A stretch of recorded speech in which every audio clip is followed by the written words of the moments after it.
we're going to continue with this little mindset where what we are inside is projected outside in reality. But how does that work? Cheers.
From void,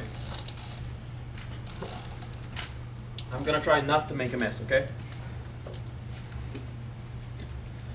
From void, vacuity, non-existence, comes light, okay? So when we say God, can I make sure the camera is not cutting my head like this? Yeah, it's good. Good. Thank you. When you think of God as light, that's Christ, Buddha, Vishnu, the highest supreme consciousness. That's not God, the source of all things. If there is light, light comes from something. The moment there's something, it comes from something. This something is the only thing that does not exist. It's vacuity, void, pitch, black, nothing. Okay? So if you see divinity as big white light, that's the first level of density of God. That's Christ consciousness, supreme consciousness, Buddha, Vishnu, Iya. Right? If there's light, it comes from somewhere. So the only real absolute God is the only one that is inexistent. If you pray a God that exists, you're not praying God, you're praying a conception. If your God does not exist, it's the real one. Okay. But that makes no sense in the human mind, because there is this divinity. It is simply not manifested, not even as consciousness. It is the thing that is conscious. Okay? So when you drop in complete stillness,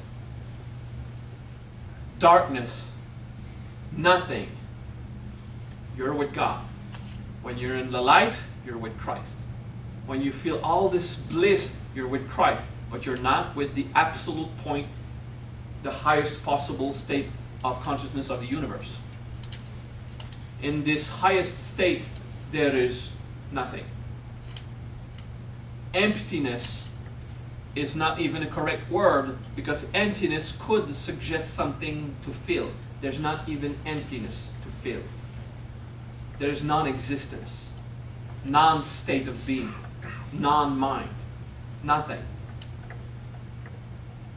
But in this state, the potential of all things exists. And from vacuity or void, the highest vibration come out. Light as waves and shines, various wave. Okay, 5 little bars for those who know about the elements. And these waves will shut down by densifying the frequency, okay? And eventually it will be imitated on the physical plane. You have the Big Bang. From a point of void, the most intense light produced densified energies, then densified matter. You have the Big Bang, because the Big Bang is the physical imitation of what God is in truth, okay? But if it's physically that's what happened, it means that it's also how it happens in consciousness. From vacuity, light shines down. Okay? And this light will clog together and become components. untangible, non-manifested particles. Particles is a metaphor here. It's not particles, but it's agglomeration, constructions. Eventually, it goes to the level of soul. Your soul is there.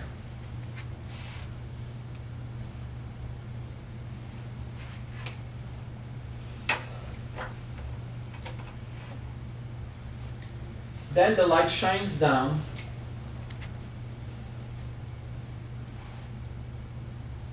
into nature.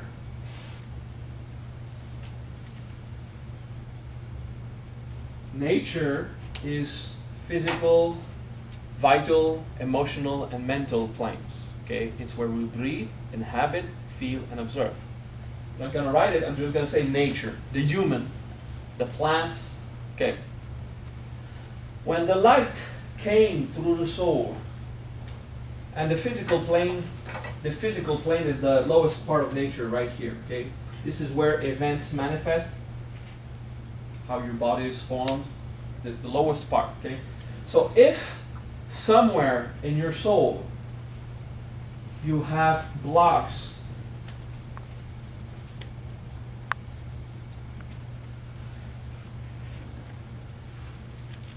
these blocks are not tangible.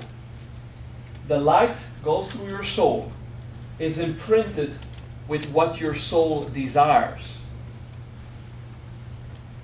and it will manifest that in nature. So the first thing is what you are in a state of being in your soul. That is what will happen in your life. Then you have parts of you that block it out.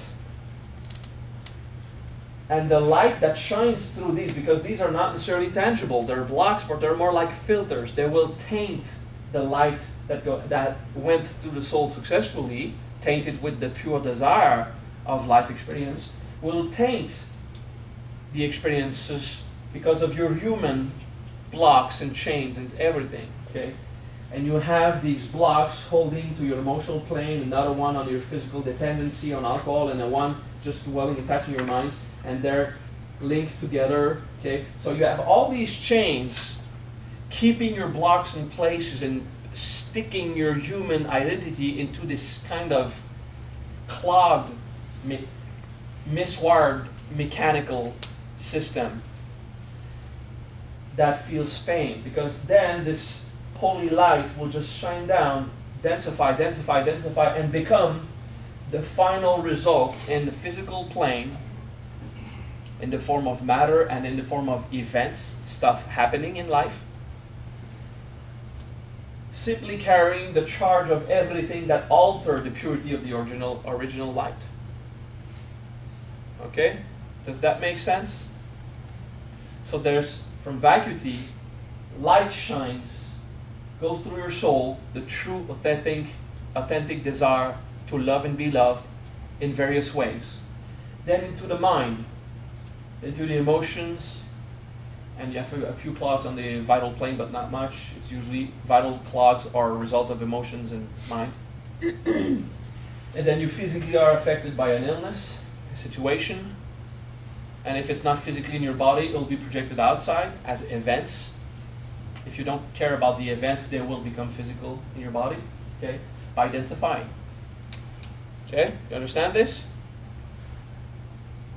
So that's how we manifest, by modulating the state of being and by purifying what taints it.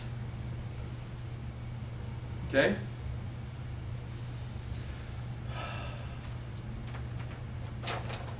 From the highest light,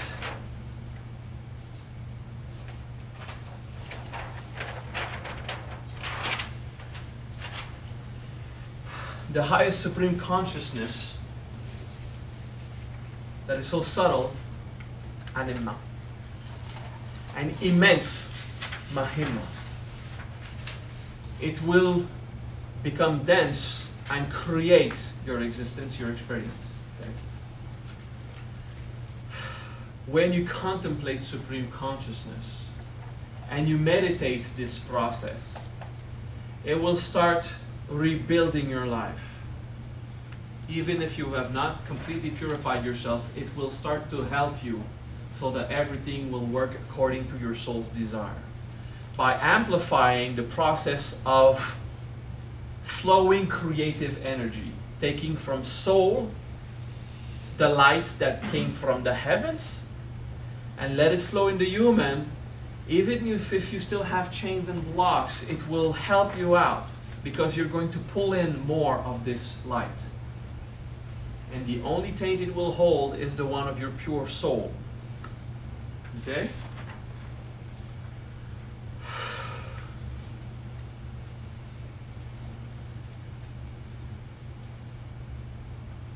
Breathe. Relax. Gentle happiness. Don't go in bliss. Gentle happiness. Unless bliss takes you, don't fight it.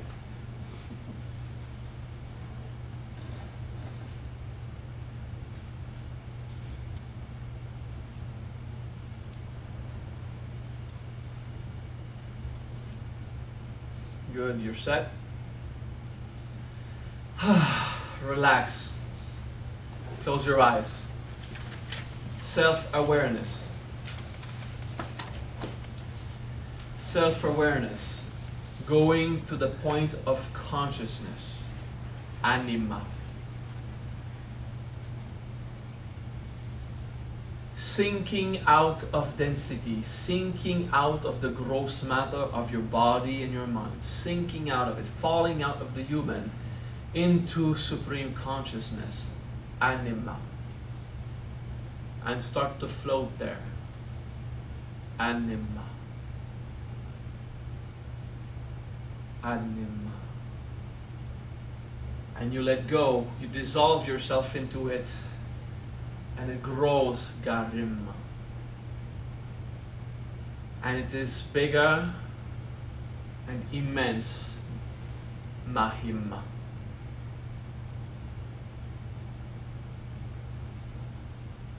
Mahimma. Lose yourself in the immensity, Mahimma. Feel the nature of consciousness.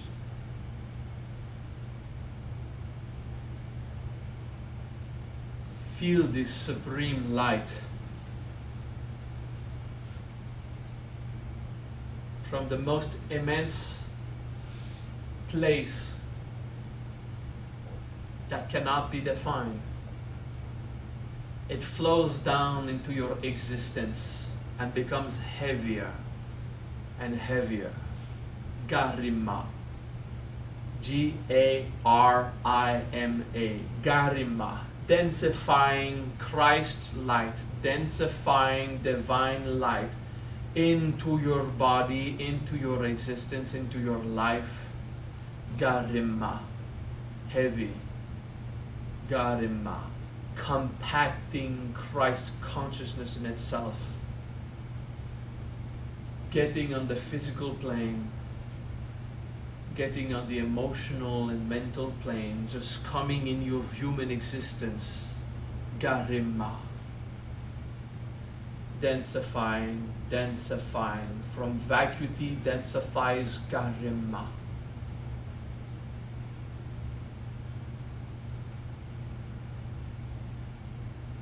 The light of the heavens shining on the earth, densifying itself, making more and more compositions of pure thought, pure emotion of simplicity and happiness. Garima, making your body to be the perfect mirror of what it was planned to do.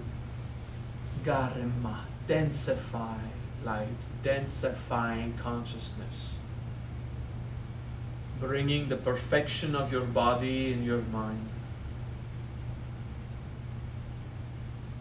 Garima. Heavy.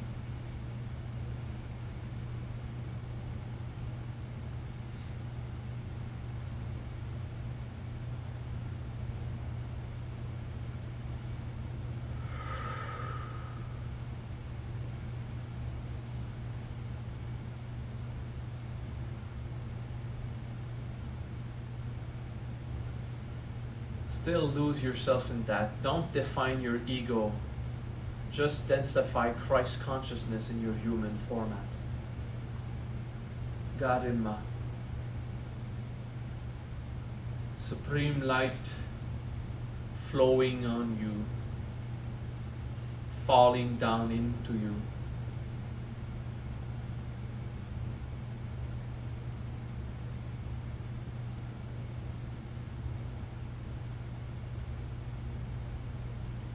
See it dense yet golden and luminous. Garima.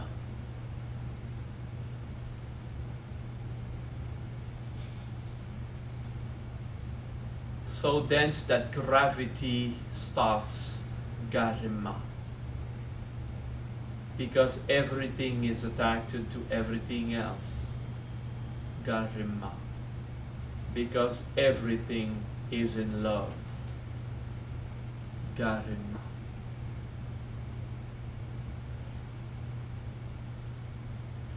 Supreme light densifying itself, playing with other densified particles because it is in love. Garima. The law of attraction is the law that everything is in love. Powerfully and gently. Garima.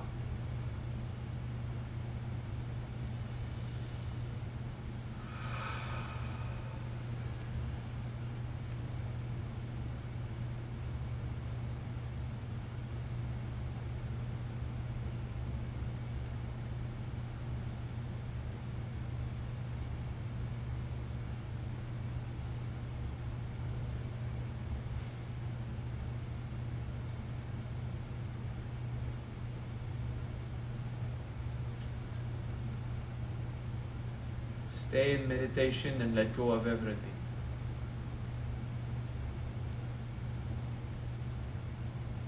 Empty yourself. Don't think, if you can. Relax.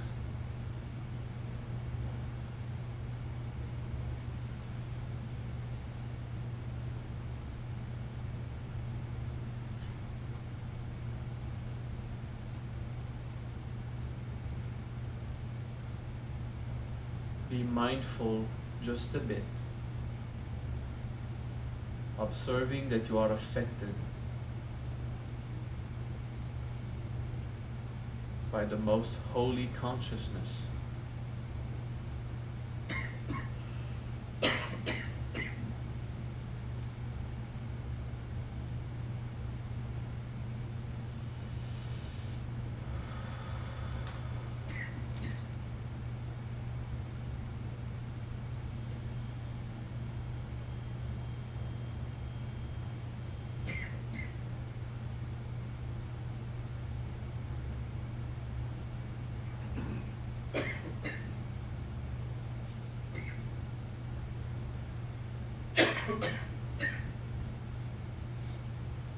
One big relaxed breath.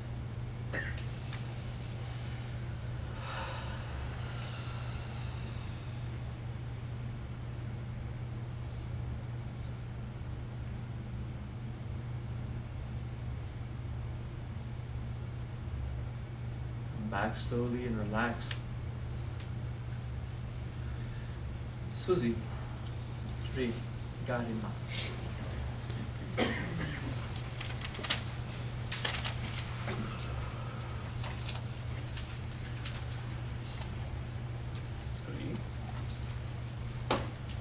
J-A-I-I-N-K.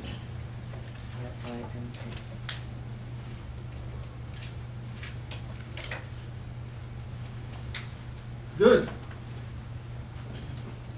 First, pay attention to consciousness. Then, you pay attention to its nature. So it's immense, and the fact that it is composed of stuff. Okay? Mahima is the immensity and the stuff in there. Third, Garima, it densifies.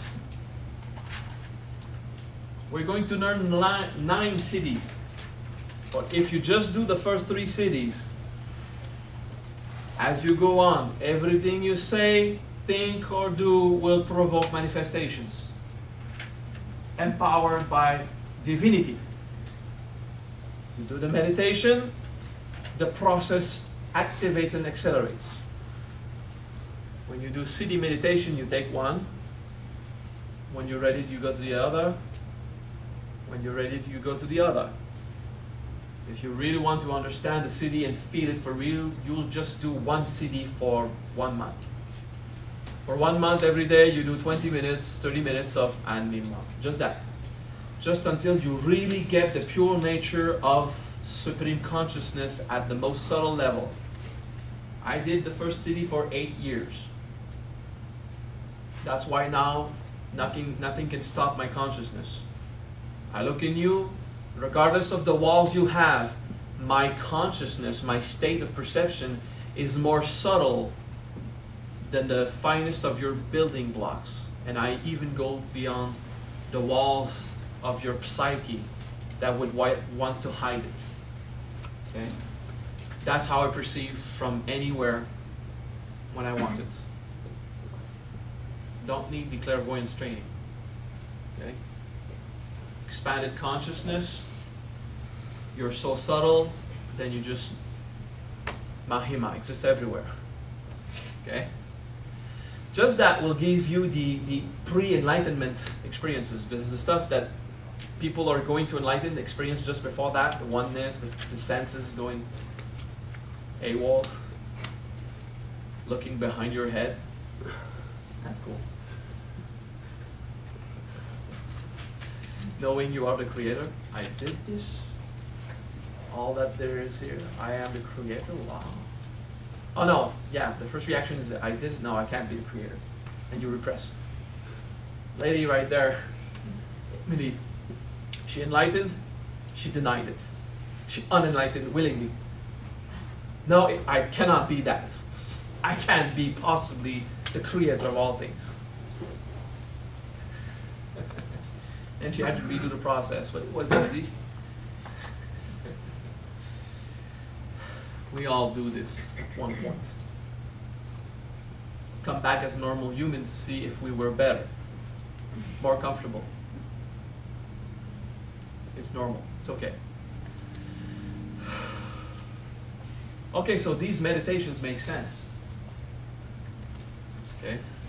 You can observe in your life how it happens. And you can start to feel these things, and these practices that we do will start to move in you and start to make sense. We did the chi feeling technique before. We did the chi feeling with others, okay?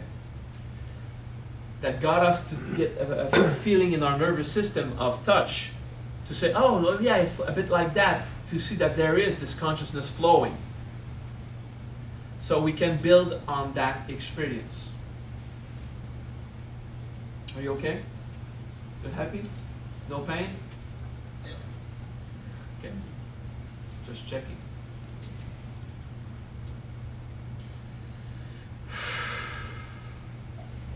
And there is love. And there is love.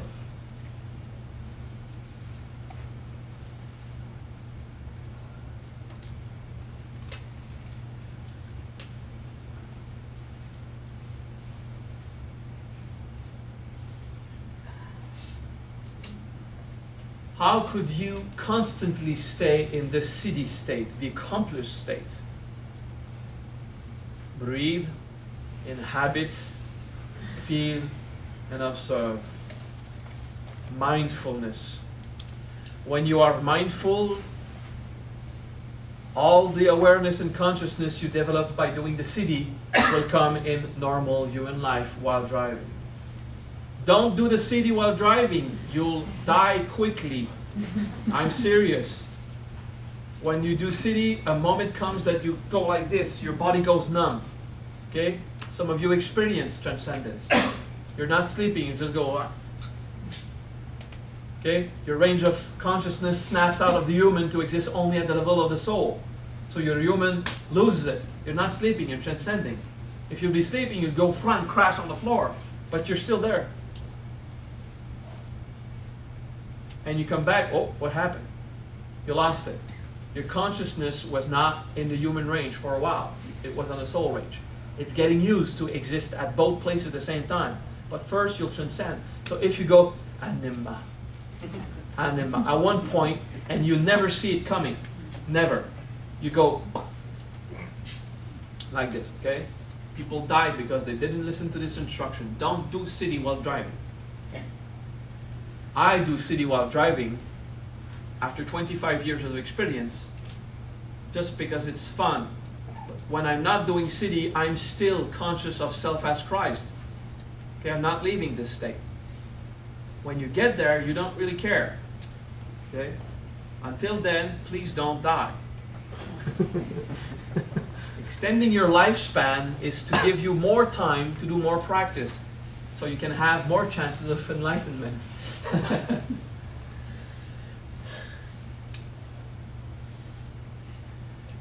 Okay, first 3 Siddhi were fun.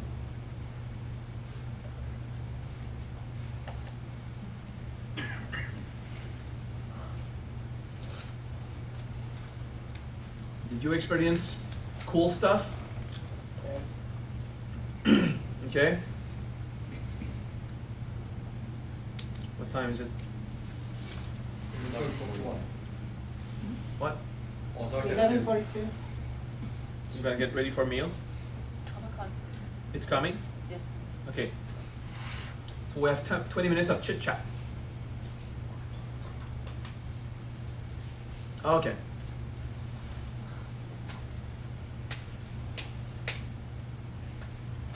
Who's taking notes?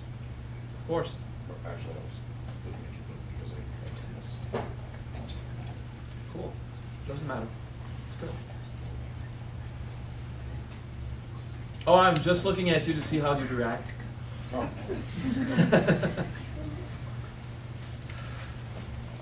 We need to give a little break to the body.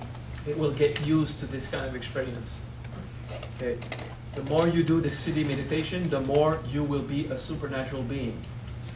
It's different from Kuji-in. Kuji-in is something else. We won't talk about Kuji-in this weekend. Kuji-in transforms you in a supernatural being by force. It doesn't wait you to be comfortable with it. Okay. Siddhi will bring you pace by pace in Christ Vishnu level consciousness. Okay? And you can bring it back here. Kuji-in will make you powerful. It's different. Okay?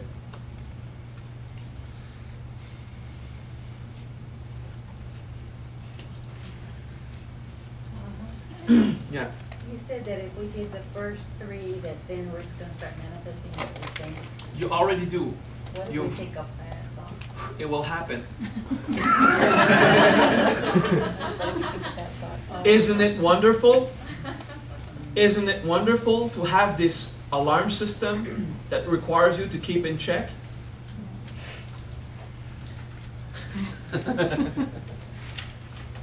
There's even ways to accelerate that. We call them the seeds of truth. I won't teach you that. Because some people die within 2 weeks by doing them. So we won't do that. This process that I explained is always taking place. The fear you have is a misconception of what happens, really. You are already manifesting your bad thoughts and emotions. You're already doing this, okay? It's just that you're building up more potential of it because the process is a bit slower and it will finally happen and you'll suffer for 3 weeks instead of 15 minutes, okay? Accelerate the process. Do Siddhi meditation. Gain awareness. Make your soul flow through your human.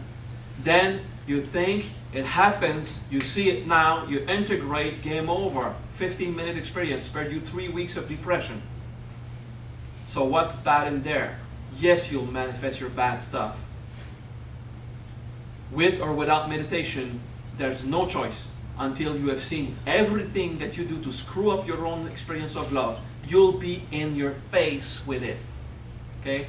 So if you're afraid because you're going to manifest more powerfully, well, that's misunderstanding that you should have been afraid of not knowing that. When you did not, so you were afraid. I mean, that's how it works. Okay? Don't worry. It will happen exactly as it used to happen, quicker. Manifest quicker, suffer quicker, less amount of time, integrate quicker, be freed quicker, accelerate your evolution. That's not the same thing as seeds of truth. Seeds of truth is summoning the blocks to manifest as soon as possible. Okay? Does it work? Mm-hmm. Does it? Ta-da! 1 or 2 times. He did. I told him start with 1 minute. He does 5 minutes, crashes his car. People want to tear his head off at the job. 24 hours, everything manifests like that.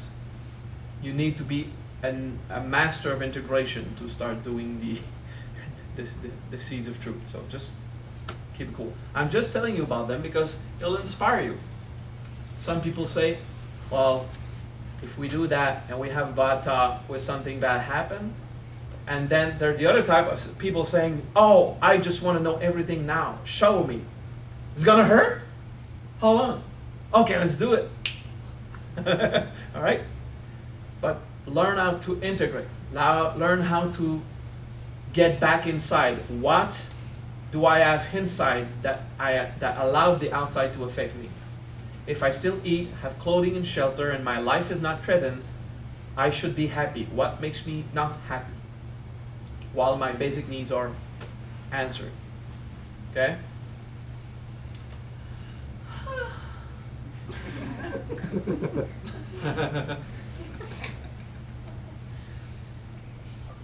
This could be divided in 1 to 10. We could explain stuff, and there are other seminars that explain it, and you can rewatch videos. Okay? But basically, that's how it works. There's divine world, soul world, or spiritual world, nature, and it comes down. It's constant. The more you pay attention to this process, one step at a time. Some people say, I'll just do Garima. I mean, I'm aware consciousness. Well, if you don't do the anima and the mahima, the Garima will not be empowered with the consciousness and the composition of it. Okay? If you only want to do mahima to be immense, you will be immense and unaware of the subtlety of consciousness. You really need to do the siddhis in order that you do one more than the next one. So you always end up doing more of the first and a bit less of the second and third, so that you always stay in great consciousness of yourself. Until you do the 9th siddhi, that I'll tell you later, consumption of all your desires. So some of your desires just burn away. Others simply appear, so you can consume. Okay? But it's just a thing, it's so quick. Desire, boom, happens. It's fast. Okay? So there's something even more than these 3 siddhis. Okay? Next, we learn what is the origin of the ego. Where did the ego come from? We'll learn about that later. Okay? That'll be fun. It's actually, it takes a bit of courage, but you have it, don't you? Right. Thank you.